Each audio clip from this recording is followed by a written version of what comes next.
What's going on, guys? Welcome back to another episode of the Speaking Sessions podcast. I've got Christopher Salem here. He is a trusted advisor mentoring business leaders and businesses to build a winning team environment and cultivate valuable customer experiences and increase their revenue and net profit margin. And he is a phenomenal speaker. We've had a couple conversations now, and I know he's been on a lot of stages. And today we're going to talk about how to really build that winning team. But of course, we have to talk about speaking as well. So we're going to be talking about that within here also. But Christopher, welcome to the show. Glad to have you here. Philip, thank you so much for having me. A pleasure to be here.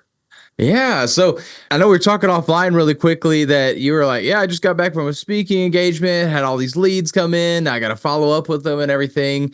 And talking with some of my network and just people that have thought about getting into speaking, and they talk to me about that. And they just wonder, like, how is speaking really that beneficial? And that right there is the reason why. So before we get into talk about building these teams, I would love to hear your thoughts with your vast amount of experience and stage exposure of how important getting on stage and speaking is for you and your business. Well, I mean, Philip, it is very important. To me, speaking is the number one platform to grow and scale a business, regardless if you're a solopreneur or you are an owner of a company where you have employees. Doesn't matter what size it is.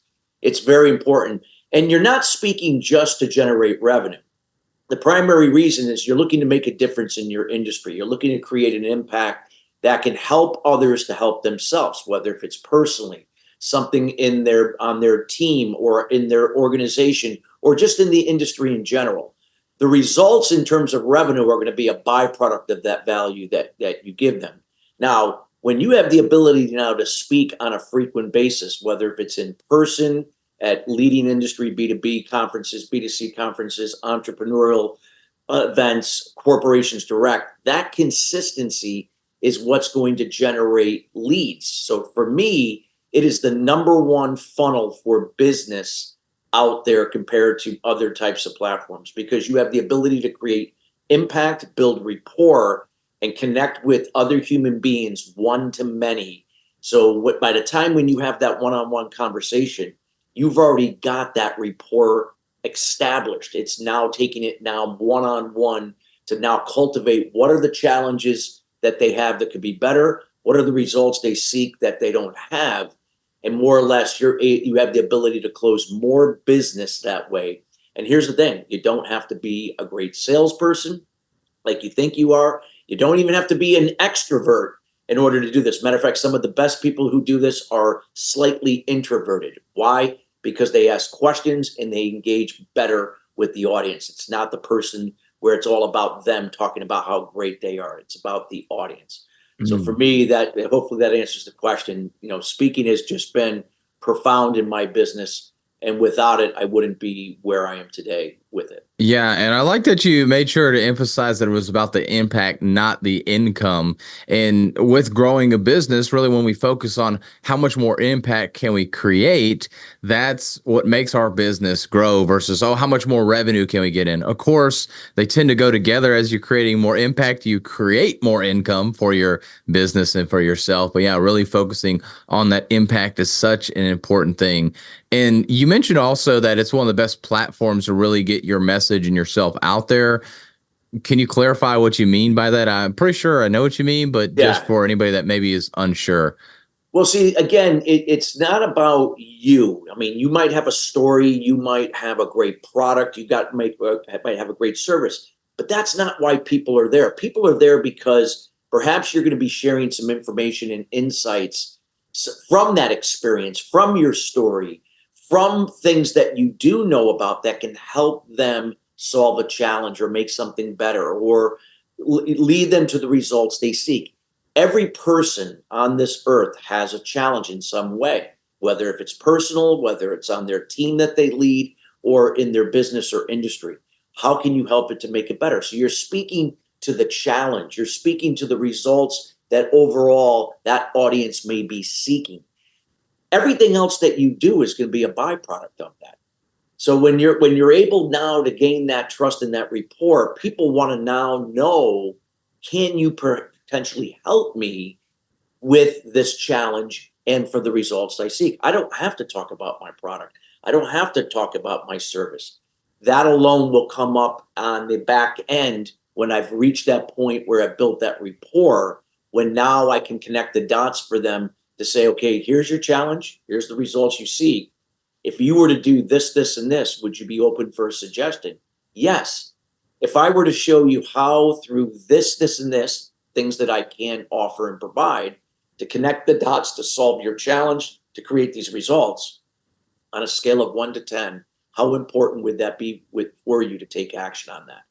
And when they give you the answer, the next step is leading to a sale. Mm, man, yeah, and that's what I love about speaking as well. You really can build that rapport. And the cool thing is, it's not just with the one person, it's with multiple people. And especially when you go into a company, it's even better because especially when you're getting paid to go into a company, sometimes it's just for that one-off speaking engagement, and then it can turn into more than that. So it's really almost it's a lower committal for a business when it's like, hey, we're going to have you come in and speak, give us some great information, great value on something that we're working on as a business. And then from there, oh man, we really liked you a lot. Everybody really liked you. And now on the back end, you can start talking about that and usually through that. And so I'd love to hear like your tactics on this of how you kind of go in to the company. Maybe you're doing a speech, and then how on the back end you're able to end up doing more work for them because of that. Yeah, I mean, it all starts even before the talk. Whether if I've already talked to the individual, but I try to get as much intelligence as I possibly can. And what I do is I try to identify what's going on in their industry, what's going on with their organization, capture that information. Hopefully I could have a conversation with the person that asked me to come and speak, which often I do. They wouldn't be able to hire me and bring me in if we didn't have that conversation. So I try to get an idea of their personality, about what's really important to them. And with that information, now I can craft a title to the talk, a description. What are the learning objectives or key takeaways that are as specific, clear, and concise to what that challenge is that can be better, to the results they seek?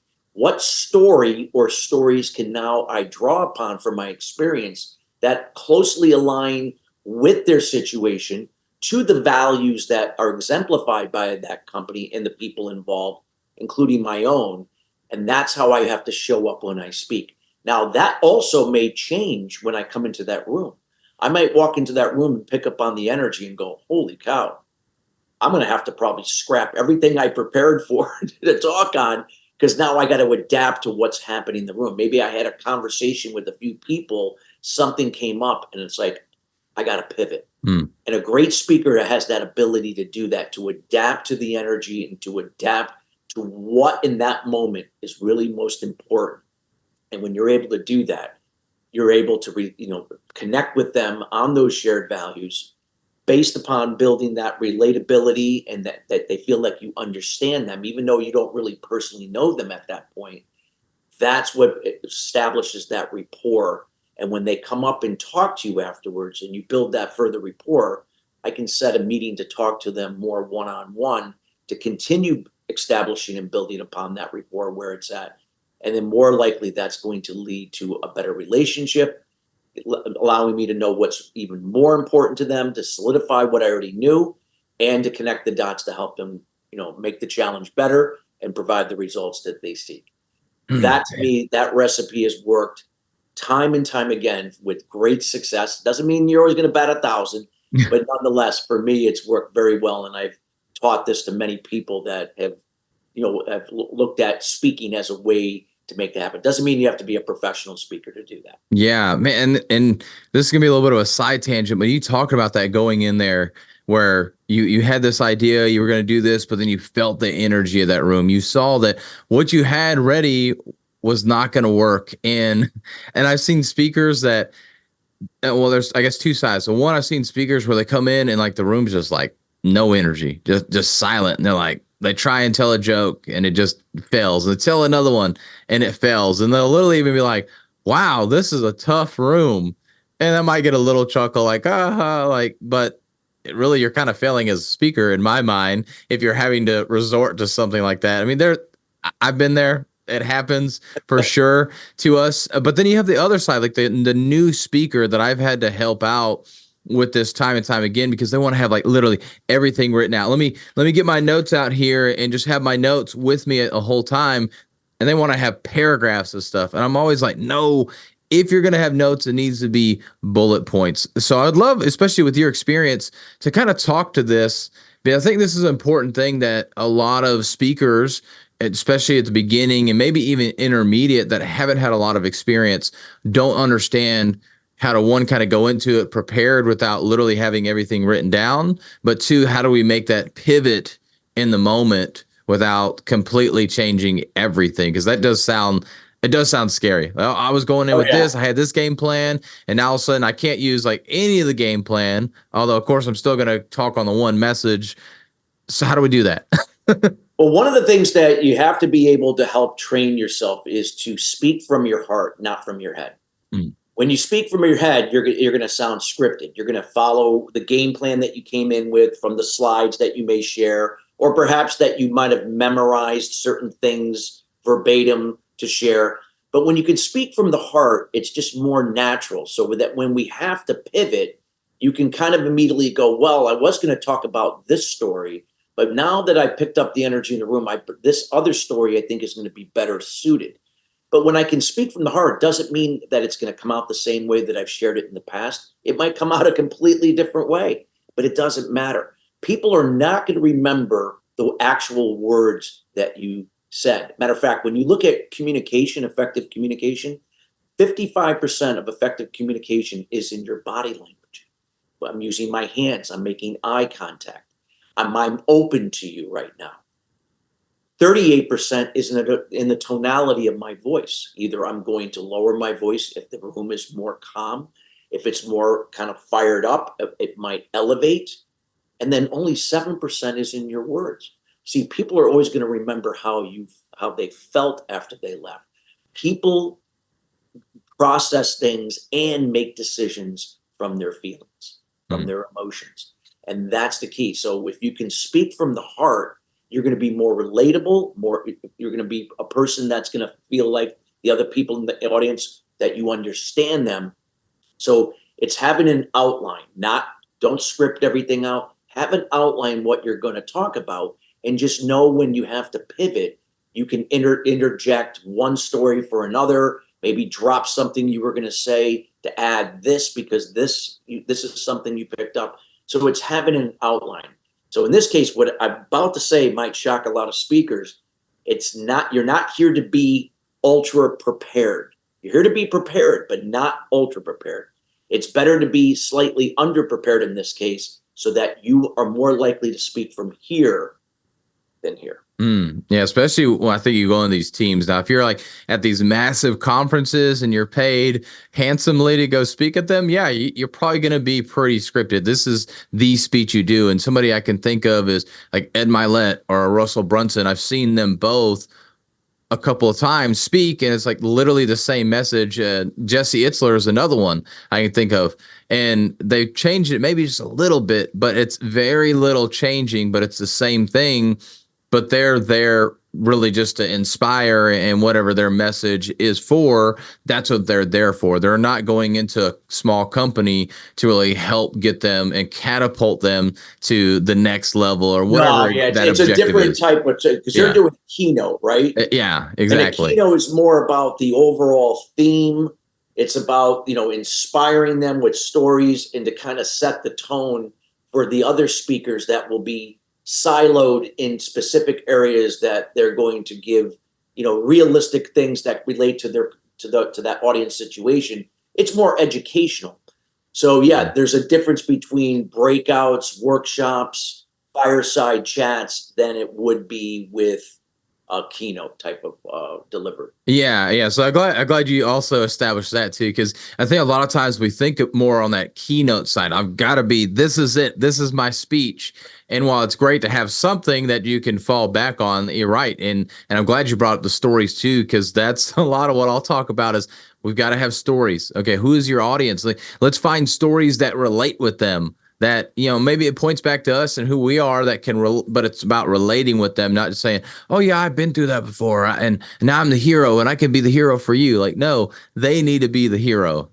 But using those stories is how you can manipulate your message to be able to connect with that audience. And it's such an important thing.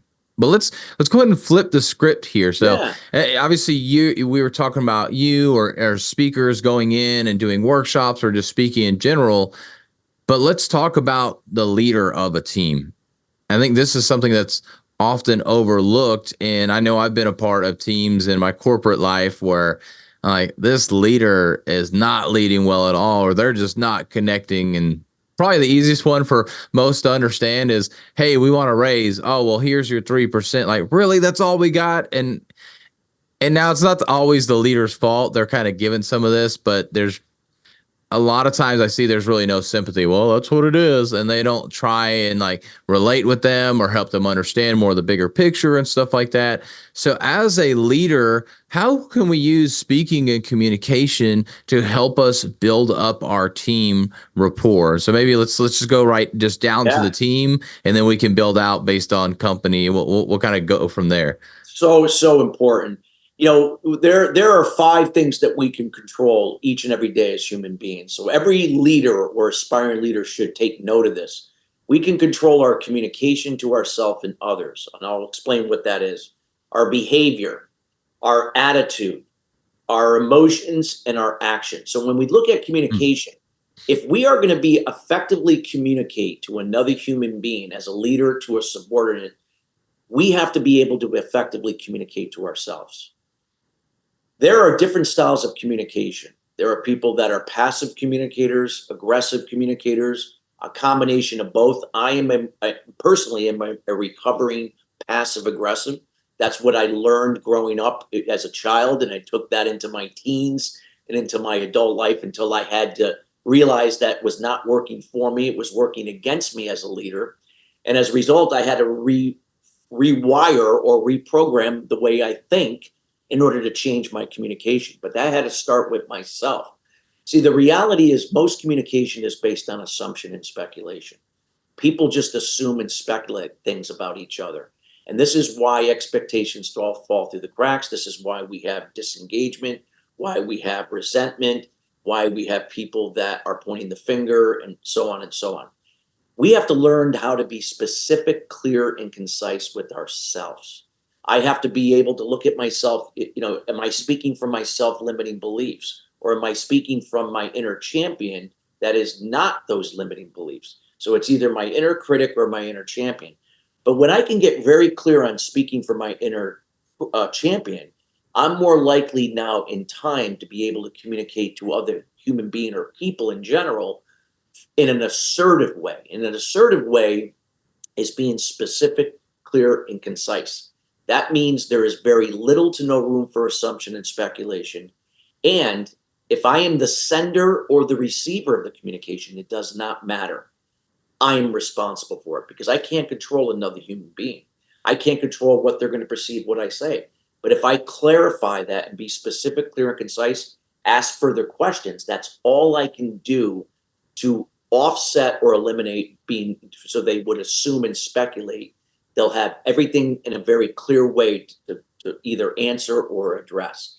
So I think every great leader has to lead themselves. Transparent leadership, being transparent about your strengths, your weaknesses, learning how to get, to improve your communication from inside, from your inner critic to your inner champion, and learning to shift away from being passive, which are often yes people.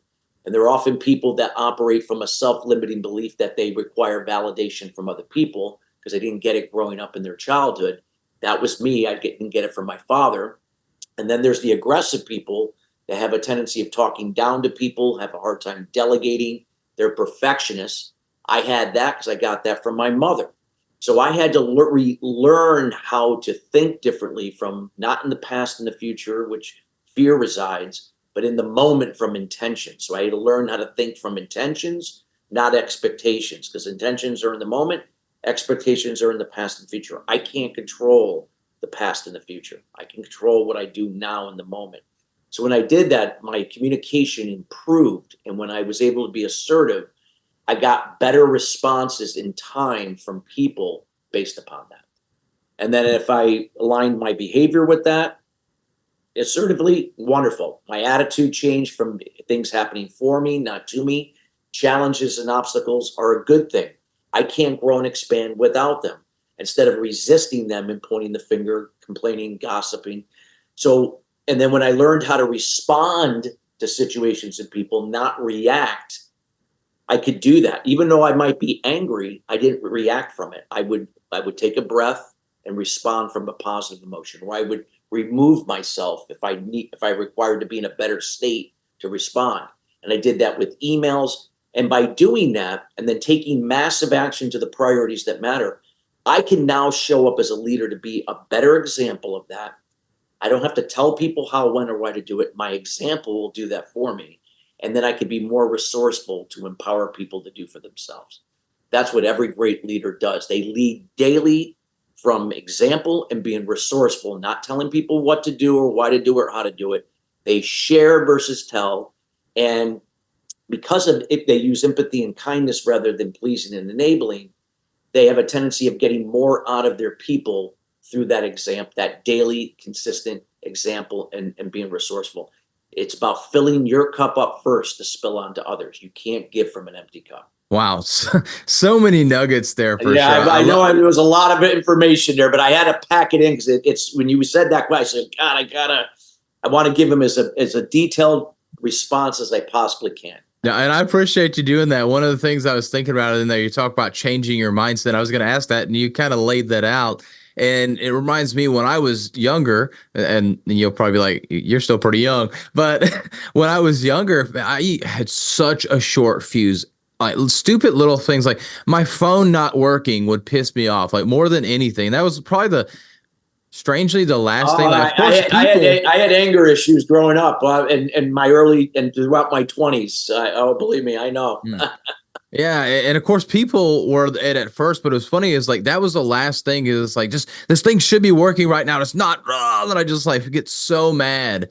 And people that don't know me from like 10, 15 years ago, they don't realize that I had that short fuse at one point, and it took intentional action to make that change. And that's what you were really saying at the end of the day. If you want to change, you need to decide what's that new thing you want to be and be intentional about that. And you mentioned that as well about being intentional when you're looking at somebody, what's their intention behind what they said or what they did, because that's the present right now. And what gets us in trouble, and you mentioned this as well, which man, that was gold right there, that our expectations are both past and future. And because of the expectation of what we thought they were going to do, that's what we assume is what they meant by that. So we really need to focus in on what was the intention by that at this present moment, and not think about, okay, well, in the past when they've done certain things like this is what they meant. So it's got to be what they mean now, like, because that's not all the time. Could be still the same case, but sometimes it does change. And so I like that the intention is the present moment. And then, of course, there at the end where you talked about filling your cup up and letting the overflow fill into other people, which really just means we have to build ourselves up and continue to do that. And as leaders, as men, since we're both men on here, and as or even speakers, but leaders and men, we have huge responsibilities in our lives. And if we are just constantly pouring out and never filling ourselves up, we're going to be empty very quickly. And those around us are going to end up being empty as well. And so we really have to continue to build ourselves up in different ways, whether it be getting around other great people that are on a similar path as us, or reading books, being on podcasts, listening to podcasts, stuff like that. But we really have to continue to bring into ourselves so that the excess can flow over rather than just pouring out of ourselves. I love that. Absolutely. Loved how you summed that all up. Yeah. And so, I mean, this all sounds great, but from a tactical perspective, what can we do as a leader to really start developing our culture? And to just be a little bit more specific, maybe let's just say we've been kind of leading this team and we want to make a change with the culture. So the culture is already set. We've been on this team for a while, but we've decided, you know what? I went to one of Christopher's great workshops. He told me that I needed to make some changes if I really want to develop the culture. What can I do as a leader to start doing that and not have the team feel like it's just a flavor of the month? Absolutely. Well, it starts with awareness, and again, your consistency with your example and your resourcefulness every day. That's all you can control. I can't control what someone's going to do with that. But it's also being consistent with the communication. It's not about telling people that you have to do it. It's sharing. We could have a daily huddle where we have 10 minutes, and we might maybe mention something in there in that daily huddle for a minute. We might have more inclusion, have people feel psychologically safe. When people feel psychologically safe, they're more likely to open up. They might realize that after a year, you don't want to know something, boss? What? All this time, I really didn't understand this, and this, and you thought I did. I was afraid to say something because fearing that you might think I'm stupid, incompetent, and then you would fire me. The truth is that is widespread in almost every organization in every industry, because people don't feel psychologically safe. And psychologically safe is not about pleasing and enabling. That doesn't help anybody. That's codependency. It's through empathy and kindness that when we empower someone, somebody can feel more comfortable now to say, I don't understand this. So when you can now include people in through huddles, that communication elevates, and now people are more likely to be more receptive by sharing amongst each other, peer to peer and vice versa, to start now putting into play what can they do to improve their communication. How can they now take more accountability for their role and duties to step up? And a great team knows that they complement each other's roles. We're not dependent on each other's roles. So communication has to elevate to a level they've never imagined for that to happen. The most effective and winning teams are the ones that communicate at a high level, but it's through that consistency.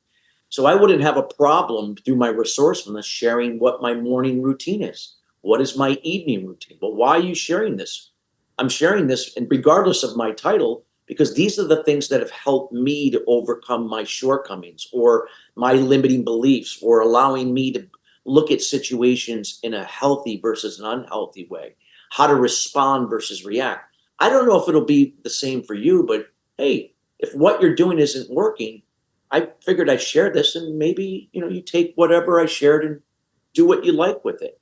So it's that, it's a daily routine that I would share, how I get up at a certain time, I meditate, I journal. Not everybody's going to get it, but some people will start to pick up on that and start to do things for themselves, because it's the people that when they learn through other people's example and resourcefulness, and they become accountable for their role and duties in life and in their career, and they start being consistent, then they can be an example for others, and it becomes contagious. And this is what can then lead to building a better, a healthier, more robust workplace environment. And is it impossible? No. Is it easy? No. But can it be done? Yes, over time, if the commitment to the process is from the top down. If it's only start at a certain level, well, you might have some success. But if people feel like the management above is not on board and they're not in a cohesion with what your specific team is doing, it may not be sustainable. So this is important, that we got to have patience. We have to trust the process, because you can only control the 5 things that you can with yourself. You can't control the same 5 things in other people.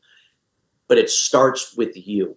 You got to show up to be the example and be a resource, and communicate that through daily huddles, communicate it through email correspondence, and be resourceful. So hopefully that rubs off on people in a good way to take action to improve their skills, their development over these different role and duties that they have in their jobs or in their businesses. Yeah, man. So many more good points there. And this reminds me of a business workshop that I was at, and this was for tradespeople and stuff. And they were talking about how they were working with this company, and this company was going through, and they're like, all right, we're going to start wearing uniforms, do all this, we have this dress code and whatnot. And everybody was like, all right, we'll get on board. And then the owner of the company said, yeah, all of y'all are going to do that except for me. And then they were telling us that, like, you can imagine this too, that the air in the room, I mean, it just went silent. You know, the way everybody felt, like, I mean, really, we were on board, we were ready to go, and then you as the leader said, y'all are gonna do that, but not me. That's not my standard. That's y'all's standard. Like, how can you just do that as a leader? And this is really what you were talking about. That's obviously something to help us understand this more. But when you don't do the things that you're saying that you're gonna do, that others should do, others won't do it as well. And then, or maybe they will, but they're looking outside. They're looking at Indeed. They're looking anywhere they can to get out of that situation as fast as possible. You're exactly right, Phil. I mean, think about, like, if somebody says something that seems like, hey, that's a good way to, we should probably look at that. That sounds really good. But then their behavior, their attitude, their emotions, and their action contradict that. Yeah. It's confusing. Mm-hmm. That's how I grew up. I would have my dad would say something, but all those other four things would contradict what he said. Yeah. So I grew up constantly confused, and no coincidence why I became a codependent, and why I became angry, and why I reacted to life in situations rather than respond. I had to redo the way I think. But so I always share with people, no matter what has been done to you, whether if it was not your fault or not, doesn't matter if it was not your fault or not. You are a product of your environment, when you come into this world. But it is your responsibility, nobody else's, as an adult, to do something about it. It's not your boss's job. It's not your CEO's job. It's your job. So it's creating this awareness that through like information sessions, like how you and I are talking here on your show, or bringing somebody like you in to share with them about this, and then see how that rubs off on people. Are people willing to commit to take responsibility for themselves, and then help each other, by being more consistent with this, so they can start to see the change? These things are evident. You look at some companies like Zappos is an ideal example. Zappos, when they were formed, before they were owned by Amazon, they started off exactly from that type of culture from the beginning. And now, and you look at it, there's no coincidences why Zappos usually has a pretty high retention rate. Yeah. Number two, they're ranked top 5 for customer service year after year. And it's not about the service. It's about the experience that they create, which is a byproduct of that psychologically safe workspace that they have. And Amazon, thank God, was smart enough to say, well, this is working. We're not going to stir the pot with our culture and mess anything up, and thank God they didn't do that. So they allowed Zappos to operate as is. Yeah. And to this day, why they're still very successful, because it's not about women's shoes or shoes. That people like the company because of how they make them feel. It's about the experience. If you look at their slogan, it's about putting a smile on someone's face each and every day. It's not about shoes. Yeah. Oh yeah. Yeah. And now I'm glad you brought this up again. I was going to bring this up, the psychological safety thing. When I first started hearing about this, and it maybe had been at the time when I heard of it, I'm like, that sounds, for lack of a better word, like a wussy, like, why are we talking about this? Like, really? Come on. Like, I'm not a wimp over here.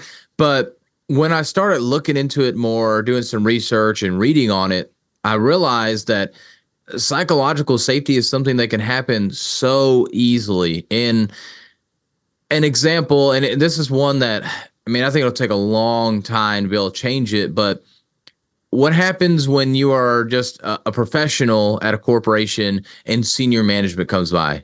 You feel like, you got to sit up straight. You got to make sure you're clean. You're doing your work, or like the boss comes by, you act differently when that senior executive comes by, or even your boss. And that's just going to be a natural thing.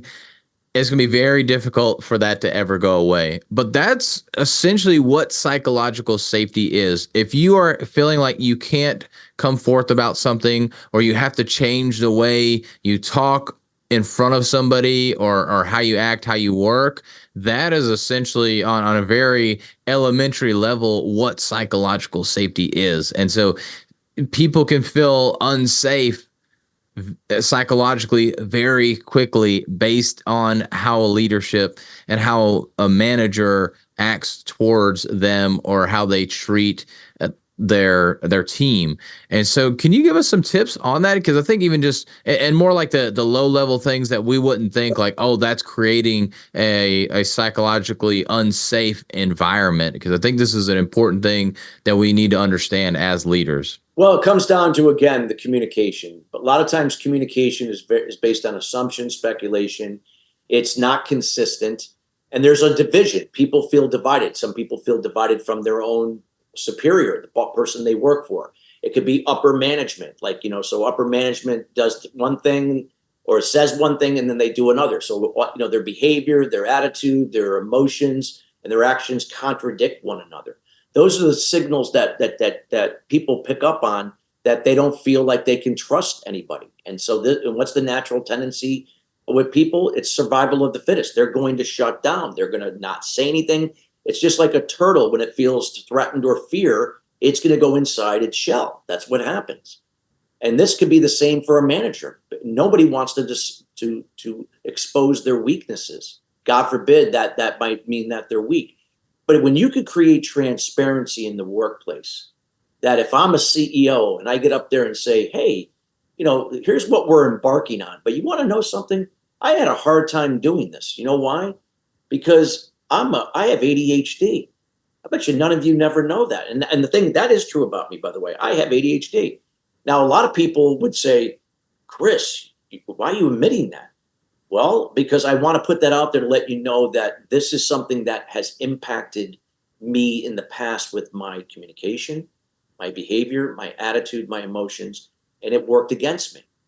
But I'm being transparent because I've done everything over the last 25 years to offset the symptoms through a daily routine. It allows my mind to be calm in the moment, and that helps to now reduce the negative things that are a byproduct of that ADHD. I'm able to tap into the positive side of ADHD, which is the innovation, the creativity side of my mind. Now, what if a CEO is sharing that and you're sitting there going, what? Most people are going to feel, well, I have something similar to that too. They're going to feel like, I feel like I'm one-on-one with that person. Like they're not here. They might be here title wise, but we're the same. And when people feel included, they're more likely now to open up and be more transparent. But we can only get better when we can admit what we have to improve on. When we try to hide things, nothing improves. So when you can create this exclusivity inside of an organization, starting with yourself and then your team and then so on, that's if again, because you can't control what other people are going to do. You can only control what you can do. Through your example and resourcefulness, that is what rubs off. I've had people on social media reach out to me after 4 or 5 years. I've been following your posts. I don't even know who they are. They don't even know me personally. But they were like, I just want to let you know you've helped me to help myself. It was because of the consistency with my posting. It wasn't once a week, once every month, every day. So the power of discipline and consistency, owning your role and duties and striving to get better at the things you can get better at, and knowing that you're not going to be great at everything, that's okay. But that consistency is what really rubs off on people to start owning their own situations, to start making those changes. That's what builds a winning team culture. Unfortunately, Philip, still a lot of organizations don't not understand that. They're still checking boxes off and not actually trusting the process and willing to invest in the time and resources to make those changes over time. Yeah, and it is sad. And sometimes they even put the resources and the time into doing it, to do the training, and then it falls off from there. And which really goes back to, which really is the consistent part. Because then it becomes the flavor of the month, which is the thing that every employee is waiting for. Okay, when are they going to stop? But you just have to be consistent over time. And this goes in with our life as well, not just as a leader, just as a person. if we are not consistent on the things that we want to do or want people to know us for or being, then they're never going to know that. But if you consistently are doing the same thing over and over again, people will eventually recognize you for that thing. And so if I could kind of summarize what you were saying for leaders, and I would love to hear like maybe just like, this is what you need to do to build that culture. I know there's obviously a lot that goes into it. Yeah. But based on what I was hearing, it's really transparency and consistency are the two things that you need as a leader to build that culture that you want to build. Yeah. And again, that, and you being the example, if I'm disciplined, meaning that I come into work at a certain time, I do certain things to prepare to be ready for success, and knowing that there are going to be things that are going to work. I be going through a challenge, but now how I'm now responding to the challenge, not reacting to it. When people observe that, that's rubbing off on them in a positive way. Maybe I can do it. I can do that. And they start to see now that all these things that are happening are not happening to them, are happening for them. This is how we change a culture. It's one person at a time. This is why I'll give it another analogy to so this will make it stick better. It's like New Year's resolutions. Why do most New Year's resolutions fall through? Let's say somebody wants to lose 30 pounds. The reason is because that person's going, I want to lose 30 pounds. That means I got to do this type of exercise, then I got to do these types of things, blah. So they're already consumed, overwhelmed, all the things that they have to do to lose the 30 pounds. And then what's the natural tendency when people become overwhelmed? Fear comes in, they get anxiety, and then they escape. And then they just go, then they revert back to the same old bad habits for comfort. That's why it doesn't work. Same thing with what people do in the workplace. It's taking one thing at a time. What's one thing I can change that's going to serve me to fill my cup and make it improve? And if I do it for 30 days, I'm going to keep doing it, but then I'm going to add another thing. And it's just one thing at a time over time that begins to now becomes embedded at the subconscious level. It's just like a daily routine of new habits.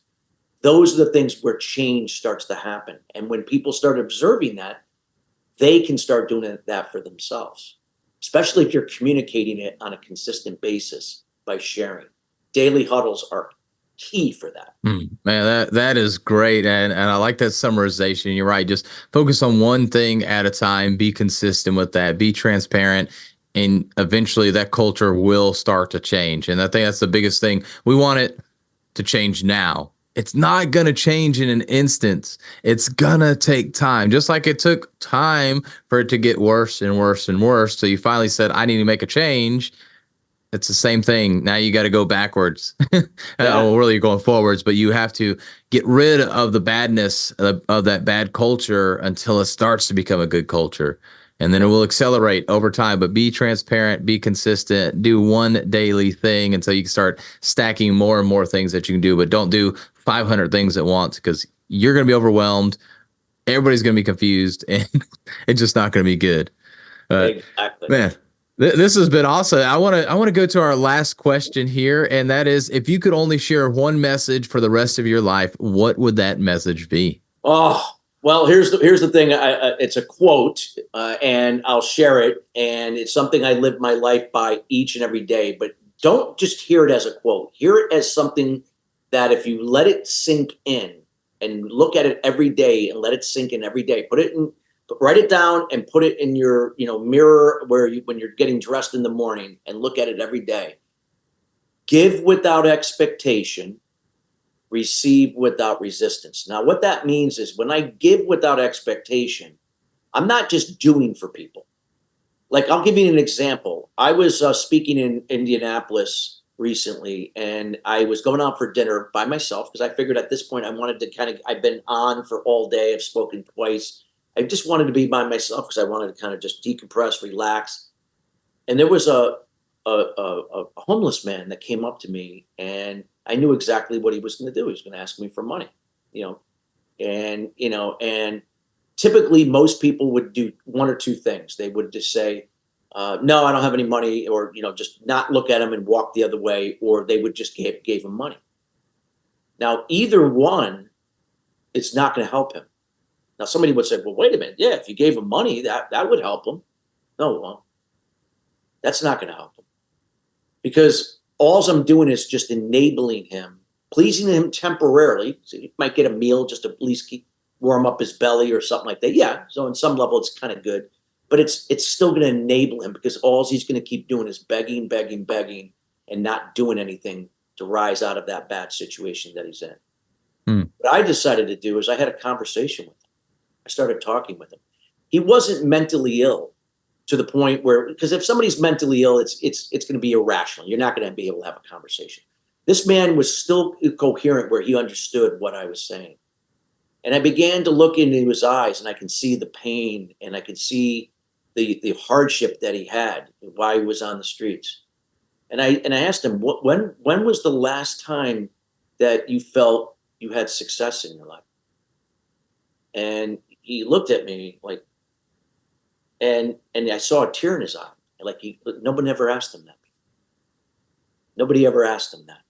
And he said, I did have success when I was young, but I fell into drugs and alcohol, lost my family, and the addiction just took me down a bad road. He goes, good news is I'm not on drugs anymore, but I can't seem to get out of this. I can't find work. I've been out of work for so long. Nobody wants to hire me. I'm, and I'm look at the way I look. I'm missing teeth. I can't. I shower if I'm lucky once a month. And I looked at him. I said, "You're thinking about all your problems. What is the good things that are happening in your life?" And I just had this conversation, and I won't go into the whole story, but what I did is, by asking him questions, I ended up buying him that meal on the promise. Doesn't mean he was going to do it. On the promise, he was going to do one thing tomorrow, not to ask for someone for money for food, but he was going to do something to earn that money to buy himself a meal. And he again had a tear in his eye, and he goes, "Bless you." And I can. So where I'm going with this is getting back to the give without expectation. It's about empathy and kindness, not pleasing and enabling. That's why I'm not a big fan of nonprofits, even though I have one. Nonprofits just enable the problem. They just give. They're not helping people to help themselves. That's not helping people. When I can be an example and a resource from empathy, I can inspire people to do for themselves. I don't have to do it for them. That's what giving without expectation is. And when you receive, when it comes back to you like a boomerang, not from the source you gave to, but from anywhere, as long as it serves me in a positive and healthy way, I will not resist. I gladly accept it. I don't care if I find a penny on the ground. I gladly pick it up, and I'm grateful for that penny in my pocket. And when I can receive, I can fill my cup again to continue giving without expectation. Most people give, but give to please and enable others. And oftentimes they're doing it not necessarily because I'm not saying they don't do it for a good deed. They are, but sometimes they're doing it, what they don't realize is to satisfy their own self-limiting belief. If I give to this person, it'll validate that I'm a good person. That's not why you should be doing it. You don't, because the thing is, you don't have to validate anybody, or let alone yourself. So when we can do this, if I filled my cup, because a lot of people give from an empty cup. That's why a lot of expectations fall through the cracks, because somebody's giving and giving and giving, but there's nothing to really give. They're depleted. But when I can fill my cup, my example, my resourcefulness eventually will inspire others to step up. My hope is that I inspired that man to step up for the first time in his life in a long time to get out of his situation. That's an example that I love to share, to inspire people to live their life by, and watch how your life, no matter what challenges and obstacles you're going through, how your life can start to change and bring more prosperity into your life. When I say prosperity, it doesn't mean just money and fame, and not. It's how you begin to appreciate the small things in life. Grateful that you have a meal, you've got loved ones around you, whatever. that's where I wanted to leave it from there. Man, that is great right there. And it makes me think of the book Go Giver by Bob Berg. Oh yeah, Which Bob's is a good friend of mine. perfect. Oh, nice. That's awesome. That's Oh yeah. awesome. So, well, Christopher, I appreciate all the amazing value that you brought on this podcast, the good nuggets that we had in here. If people want to follow you, get to know more about what you got going on, just to follow the great messages you share, where's the best place for them to follow you at? Well, I mean, LinkedIn is a great place. I've always, if I'm on all social media platforms, but LinkedIn is a great place. You could also reach out to me at chris@christophersalem.com or chris@sustainablesuccess.net, either one. My websites are christophersalem.com. That's more my speaker, executive coach site. And then my sustainable success is for businesses and organizations from the business acceleration side and workplace, certified workplace advisor. And I'd love to connect and get to know people. Awesome. Well, Christopher, thanks again for coming on the podcast and sharing the value. Thank you so much, Philip, for having me.